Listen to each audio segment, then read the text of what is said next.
Unti-unting humupa ang sakit na aking naramdaman at ngayon ay magdadalawang buwan na ang nakalipas, mula noong unang paghaharap namin ni Patricio at Arminda sa korte.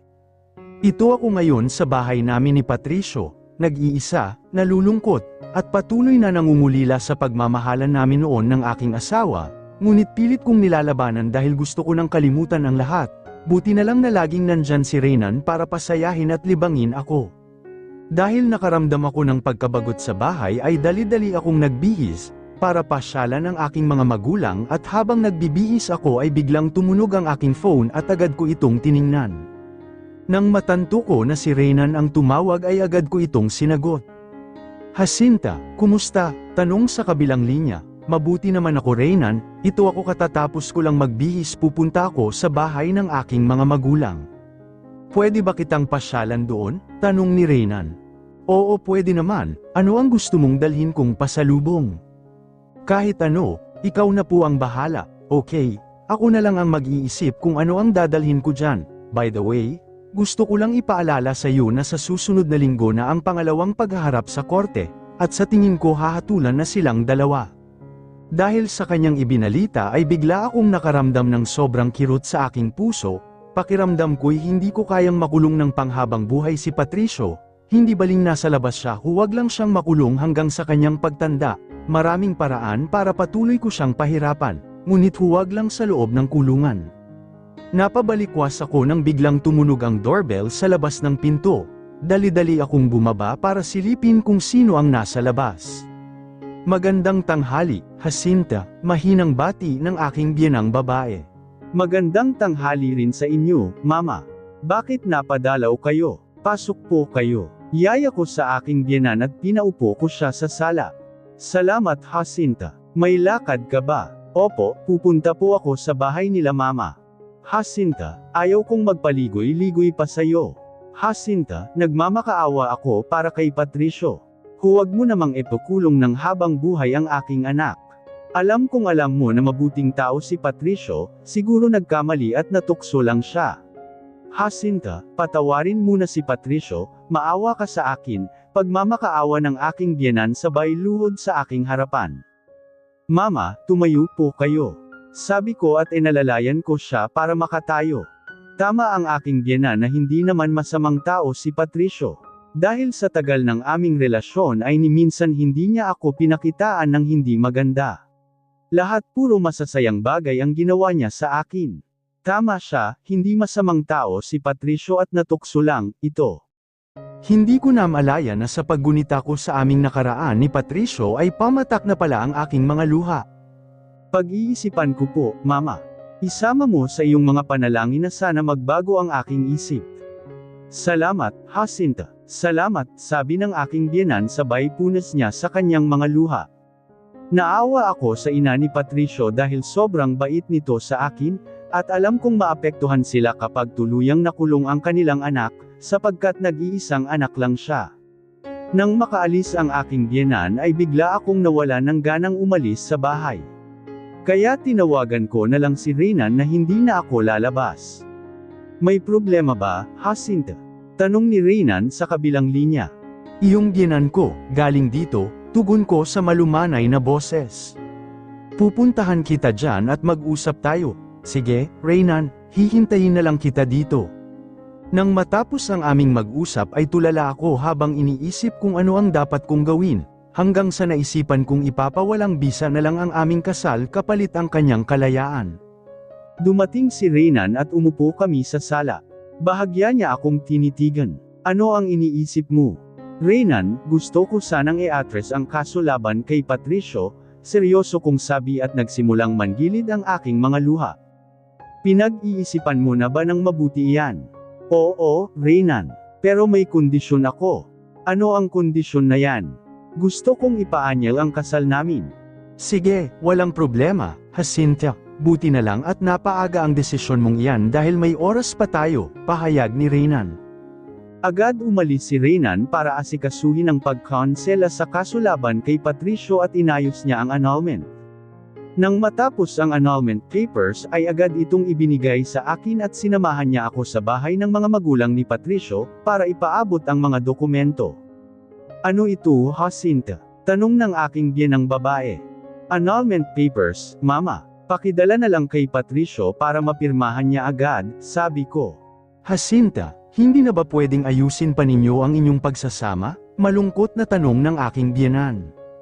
Ito lang ang alam kong paraan, Mama, para parehong tatahimik na ang aming buhay.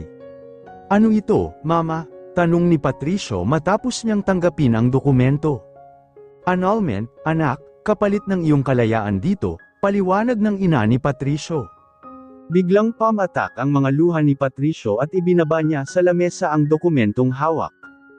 Kung hindi rin lang kami magkakasamang muli ng aking asawa, Mama, magpapakulong na lang ako, para kahit papaano ay mabayaran ko ang ginagawa ko sa kanya. Anak, makinig ka. Kung nasa labas ka at malaya kang makagalaw, may pag-asa pang maibalik ang relasyon ninyo ni Jacinta. Pwede mo pa siyang sayuing muli ligawan at pakasalan. Anak, marami pa ang pwedeng magbago, luha ang panunuyo ng kanyang ina. Tama ka, Mama, may pag-asa pa. Kahit labag sa loob ni Patricio na pirmahan ang dokumento ay napilitan pa rin niya itong lagdaan, sapagkat umaasa pa rin siya na pwede pang maibalik ang lahat sa aming dalawa. Mama, baka naman pwede mong kausapin si Jacinta.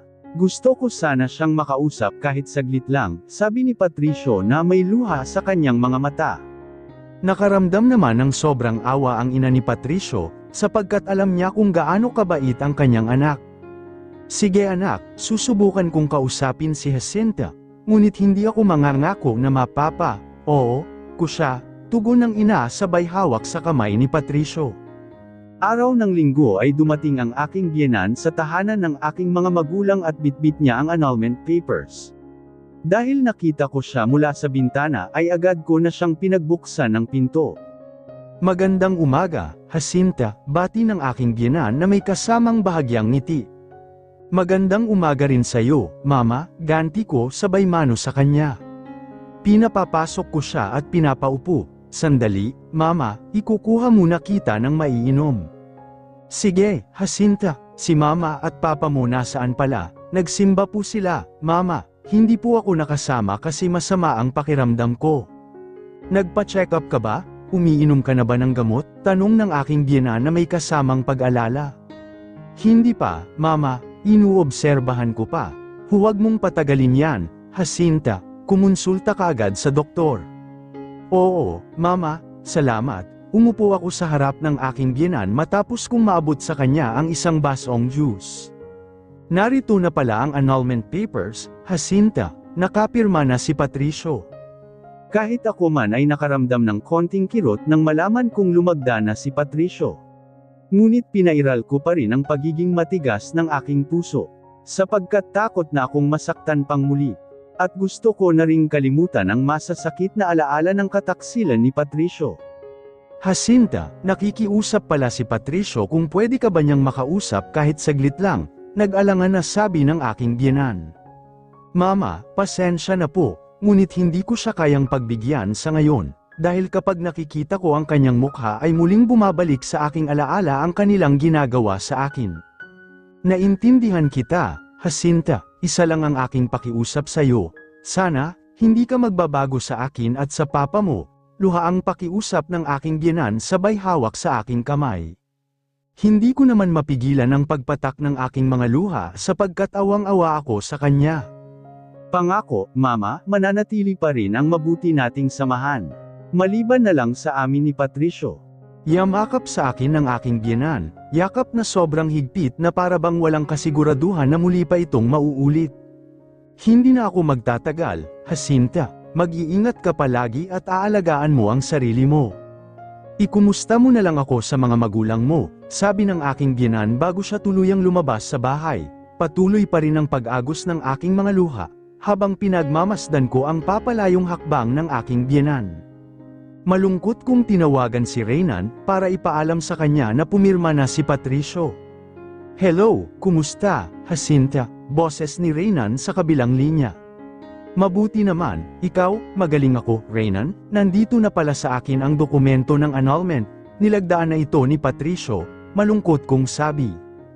Biglang tumahimik si Reynan sa kabilang linya na para bang pinakiramdaman niya ako, Ako naman ay hindi ko alam kung bakit pumatak ang aking mga luha, siguro ay dahil mahal ko pa rin si Patricio. Okay, ka lang ba, Jacinta? Malumanay na tanong niya. Hindi ko alam, Reynan, humiikbi kong tugon, sabay punas sa aking mga luha. Gusto mo bang lumabas, para makahinga ka, yaya ni Reynan sa akin. Saan naman tayo pupunta, ikaw kahit saan mo gusto. Sige, daanan mo na lang ako dito sa bahay ng aking mga magulang. Okay, sige, nang matapos ang aming pag-uusap ay malungkot akong pumasok sa banyo para maligo. Napatingin ako sa salamin at biglang bumalik sa aking alaala na kapag nakaharap ako sa salamin ay nasa likod ko si Patricio. Ang ganda mo talaga, Jacinta, kahit saang anggulo, anghel ka talaga sa buhay ko. I love you so much, sabi ni Patricio, habang niyayakap niya ako. I love you too, Patricio, pangako kahit kailan ay ikaw lang ang Patricio sa buhay ko. Salamat sa pagmamahal at pag-aalaga mo palagi sa akin. Pangako, Jacinta, kahit sa ating pagtanda alagaan at pagsisilbihan kita at ang ating magiging mga anak, sabi ni Patricio, sabay hinigpitan niya ang pagyakap sa akin.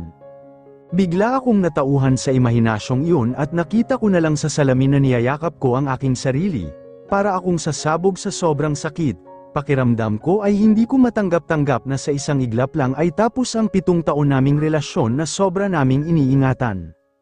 Hi, bati ni Reynan sa akin nang matapos kong buksan ang pintuan. Hi, for you, sabi niya sabay abot sa akin ng isang pulang rosas. Thank you, ready ka na ba? Oo, saan tayo pupunta? Nakangiting yaya ni Reynan. Sabihin mo, simple lang ang aking suot, isang fitted jeans at sleeveless na kulay itim. Magkasabay kaming naglakad patungo sa kanyang sasakyan at nang makatapat na kami ay agad niyang binuksan ang pinto. Salamat, welcome, saan mo gusto? Tanong ni Reynan sa akin. Hindi ko alam saan ba ang magandang puntahan, balik tanong ko sa kanya. Ikaw, kung saan mo gusto ay doon kita dadalhin, aniya na hindi tumitingin sa akin at tuloy lang sa pag-drive. Gusto ko sa malayo sa isang tahimik na lugar, may rest house kami sa tabi ng dagat at malayo yon, gusto mo ba? Agad akong pumayag na doon kami at this time ay wala akong pakialam kung gaano pa kalayo ang aming pupuntahan, dahil ang gusto ko ay pansamantalang takasan ang masasakit na alaala. Umiinom ka ba ng beer? Tanong ni Reynan sa akin. Oo, noon pero konti lang. Bibili ba ako? Sige, okay lang sa akin. Pagdating namin sa bayan ay huminto muna kami sa isang convenience store para bumili ng beer at iba pang makakain namin. Nasa 1 oras din ang aming biyahe bago kami makarating sa rest house ni Reynan. Maganda ang paligid at malinis, halatang may nag-aalaga rito. Ang ganda naman ng lugar, may nakatira ba dito? Tanong ko na ang aking mga mata ay nakatanaw sa baybaying dagat. Walang nakatira dito pero may caretaker. Madalas ako dito lalo na't gusto kong mapag-isa. Kwento ni Reynan sabay dukot niya sa kanyang sigarilyo at sinindihan niya ito. Kapag nasa harapan mo ako pwede bang walang sigarilyo? Huwag kang magalit sa akin, kalusugan mo lang ang iniisip ko, sabi ko dahil ang akala ko ay galit siya. Of course not, hindi naman ako galit, nabigla lang ako dahil ikaw pa ang kauna-unahang babae ang gumawa sa akin ng ipagbawal ang sigarilyo.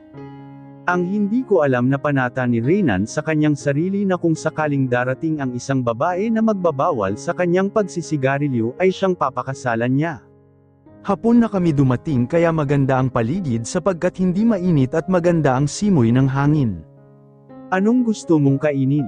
Siguro masarap ang sinabawang hipon. Sige, tingnan ko muna kung mayroong stock sa ref. Okay, ayaw mo bang sumama sa loob? Dito na lang muna ako. Pumasok si Reynan sa loob ng bahay at ako naman ay malaya kong pinagmasdan ang malawak na karagatan.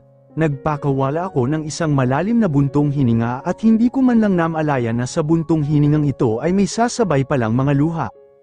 Bakit ba ang hirap kalimutan? Bakit ba patuloy akong nasasaktan? Hanggang kailan ba ako magpapasakop sa aking nakaraan? Malumot kong tanong sa aking sarili. Nang marinig ko ang pagbukas ng pinto ni Reynan ay dali-dali ko namang pinunasan ang aking mga luha, dahil ayaw kong ipakita sa kanya ang aking kadramahan. Umiiyak ka na naman? Tanong ni Reynan sa mahinang boses. Ah, hindi naman, napuwing lang ako. ngunit parang hindi kumbinsido si Reynan at lumapit siya sa akin sabay hawak niya sa aking baba, bahagya niyang inaangat ito at tinitigil niyang mabuti ang aking mga mata. Ako naman ang hindi makaganti sa sobrang talim ng kanyang mga titig at napayuko akong bigla. Hindi ka napuwing, diretsahang sabi ni Reynan, sabay bitaw niya sa aking baba at tumalikod sa akin. Ako naman ay hindi nakakibo. Halika, doon tayo, yaya ni Reynan, at dinala niya ang isang kaong beer. Tulungan na kita, huwag na, dalhin mo na lang ang ibang dala natin. Okay, nagpunta kami sa kabilang dulo kung saan na may isang nakatayong cottage na gawa sa kawayan. Ang ganda naman dito, simpleng-simple pero class ang nakikipag-date. Si mama ang pumili nito, tugon ni Reynan, nasaan pala ang mga magulang mo? 3 years ago they passed away, malungkot niyang sagot. Naku, pasensya na, Reynan. It's okay, Jacinta, sabay hawak sa aking balikat. Nang tingnan ko ang kanyang mga mata ay may nangingilid na mga luha dito, siguro may nangyari sa kanyang mga magulang na hindi kanais-nais. Nagsimulang magbukas ng beer si Reynan at inabot niya sa akin. Nasaan na ang hipon? Walang stock, nagpapabili pa ako sa caretaker at pinapaluto ko na sa kanya. Napasarap ang aking pag-inom sa beer at si Reynan ay parang nagtitipid. Hindi ko na iniisip na pwede akong malasing sa aking ginagawa, basta ang alam ko lang sa mga sandaling ito ay makalimutan ko man lang kahit saglit ang aking mga problema.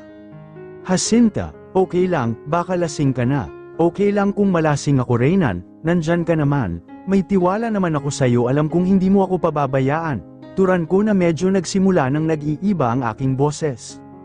Oo naman, I'm here for you, salamat. Sumapit ang pagdilim ngunit nanatili pa rin kami sa cottage, nagpatuloy ang kwentuhan at ang pag-inom ng beer.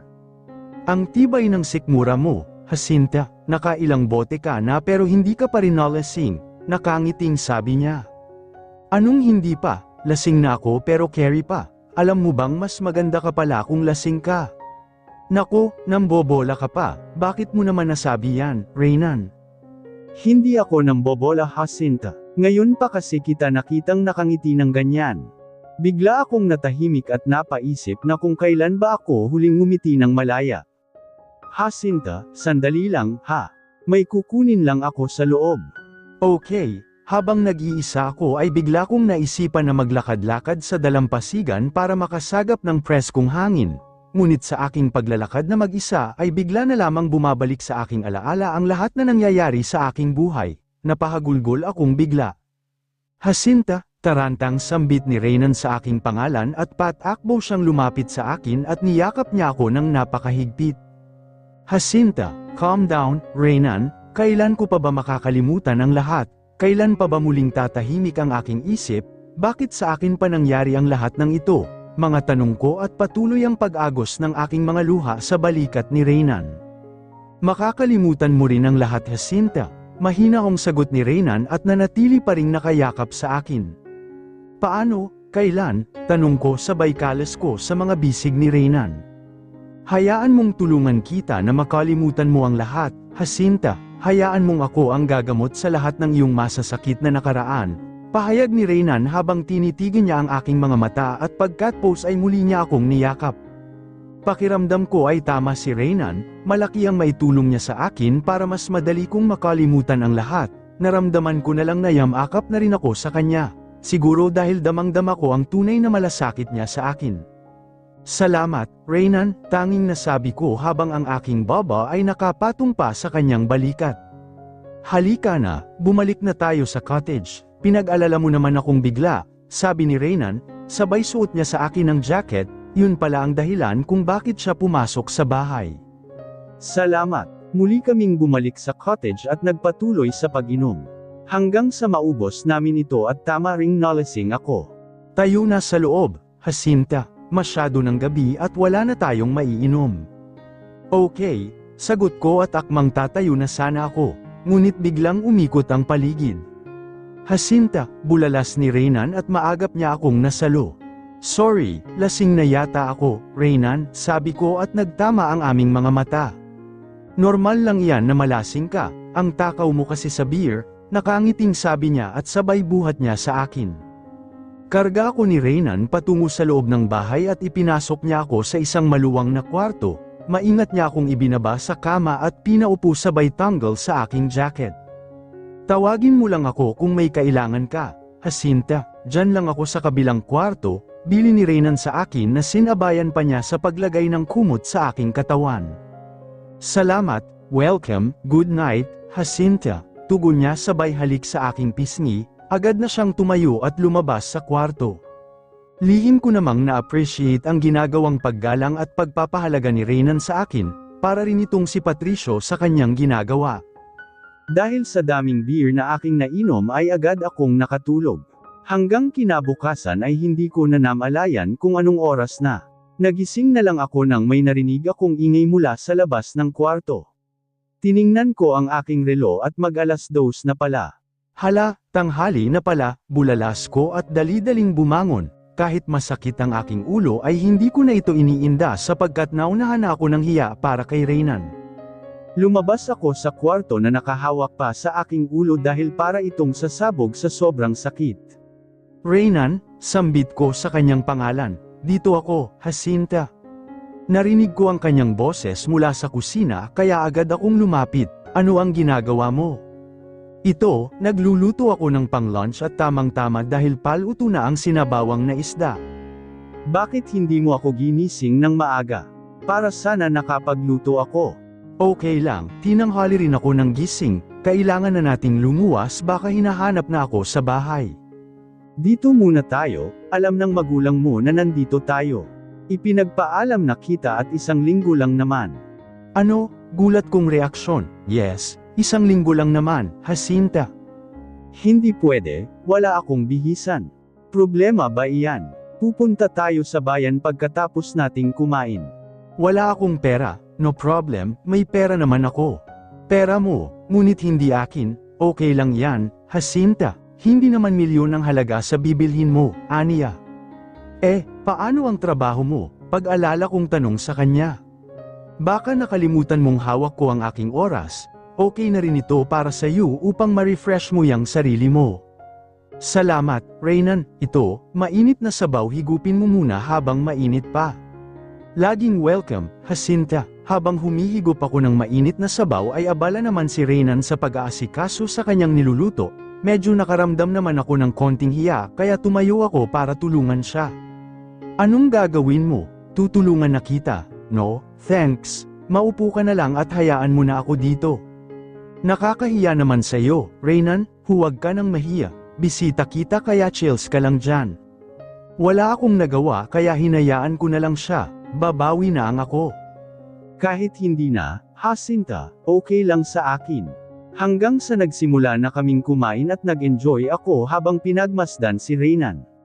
Sapagkat nagkakamay ito at ang bilis pang sumubo. Naanimoy sanay na sanay siya sa buhay mahirap. Magkamay ka na rin para magiging masarap ang kain mo, Jacinta. Sige, sobrang sarap ang aming pinagsaluhang almusal at tulad din sa amin ni Patricio noon. Maraming mga katangian ang nasa kay Reynan na kahalintulad din kay Patricio, kaya di ko maiwasan na maalala siya. Nabusog ka ba? Oo naman, sobrang napasarap ang aking kain. Kumain ka pa, ayaw ko na, wala nang mapaglagyan. After naming kumain ay hindi na ako pumayag na si Reynan pa rin ang gumagawa sa pagligpit. Nagtulungan kaming dalawa at nang matapos ay nagpaalam na akong maligo. Reynan, sambit ko nang papasok na sana ako sa kwarto. Pasimpleng tugon niya, wala akong damit at saka, pang ilalim, nahihiya kong pagtatapat at bahagya naman siyang ngumiti. Halika ka sa kwarto ko, maghanap tayo. Pumasok nga kami at pumili siya sa kanyang mga damit. Ito, baka kasya sa'yo, sabi niya sabay bigay sa isang kulay puting t-shirt. Oo, pwede na ito, isuot mo na lang muna hindi ko pa nasuot yan, nakangiti niyang abot sa kanya kulay itim na brief. Lumaki naman ang aking mga mata sa kanyang inaabot sa akin at nagdadalawang isip akong tanggapin ba ito, dahil ito pa ang kauna-unahan na makapagsuot ako ng brief. Sige na, pansamantala lang naman, Jacinta. At totoong hindi ko pa yan naisuot, paliwanag ni Reynan. Napalakak ako ng tawa sapagkat hindi ko mapigilan ang aking sarili, dahil pakiramdam ko ay kiniliti ako sa aking pagsusuot ng brief. Akin na nga, sabi ko sabay hablat sa brief na kanyang hawak. Humalaklak na naman ako habang papalabas sa pinto. At si Reynan naman ay bahagyang napailing na may kasamang ngiti. Kahit sa aking pagligo ay hindi pa rin nawala ang brief sa aking isipan at talagang nagdudulot yun ng ngiti sa akin, nang matapos na ako ay una kong isinuot ang damit ni Reynan, at nang mahawakan ko na ang bigay niyang brief. Bahagya ko itong inangat at tinitigan ng konti at muli akong napangiti, hanggang sa isinuot ko ito at sabay ka pa sa aking harapan. Dahil hindi naman anong madumi ang aking pantalon ay muli ko itong isinuot at sa isip ko. Ngayon lang naman ito, hanggang sa lumabas na ako mula sa kwarto. Kasya ba? Salubong na tanong ni Reynan with matching smile. Oo, bagay ba? Tanong niya ulit na hindi pa nawala ang ngisi sa kanyang mukha. Bagay naman, tugon ko at nagtawanan kaming dalawa. Halika na, sige, nagtungo kami sa bayan at naghanap ng mabibilhan ng mga damit, hanggang sa makakita kami ng isang tindahan ng mga damit at doon kami pumasok. Tinulungan ako ni Reynan sa pagpili ng aking maisuot, halos niyang pinili para sa akin ay mga short pants. Gusto mo? Tanong ni Reynan sabay pakita ng swimsuit. Mag-swimming tayo, balik tanong ko sa kanya. Oo, hanggang sa matapos kaming makapamili sa aking mga damit. Dumaan rin kami sa grocery store para mamili ng aming makakain sa loob ng isang linggo. Nang matapos ay bumalik na kami sa rest house. Jacinta, oo, halika, mamangka tayo. Talaga, hindi ba nakakatakot iyon? Hindi naman, halika na, bilis. Sabi ni Reynan sabay hawak niya sa aking kamay at hinila niya ako at patakbong tinungo na.